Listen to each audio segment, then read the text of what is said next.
রাত্রির নিস্তব্ধতায় যে আমল রিজিকের স্রোত বইতে থাকে, যখন পৃথিবী ঘুমিয়ে পড়ে আর রাতের নিস্তব্ধতা আকাশে ছেয়ে যায়, তখন কিছু আত্মা জেগে ওঠে তাদের প্রভুর রহমত ও রিজিকের দরজায় কড়া নাড়তে।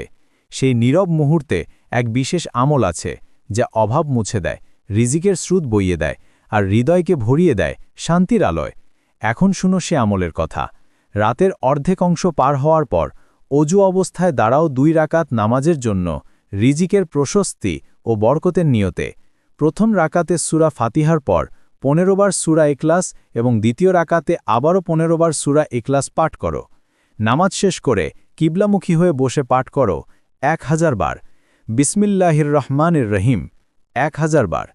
ইয়া খফিয়াল আলতাফি আদ্রিকনি বিলুৎফিকাল খফিই, অর্থ, হে সূক্ষ্ম অনুগ্রহের অধিকারী আল্লাহ, আপনার গোপন দয়া দ্বারা আমাকে সহায়তা করুন।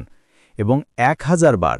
ইয়া বাদুহু, সবশেষে আবার 2 রাকাত নামাজ আদায় করো এবং এই সমস্ত আমলের সওয়াব হযরত সৈয়দ আলী হামদানি কদ্দাসাসাররা এর রুহের উদ্দেশ্যে বক্সে দাও।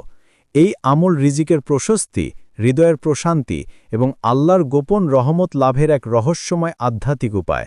যে নিস্তব্ধতা সবার ঘুমের, সেই নীরবতা তোমার রিজিকের প্রার্থনা হয়ে উঠুক।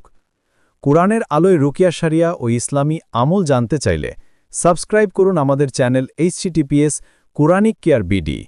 আমলিয়াতে কাশ্মীরে, অনুবাদ হাফেজ মাওলানা মুফতি আব্দুল হালিম মোজাদ্দেদি, প্রচারে Quranic care BD by Ruqaiya.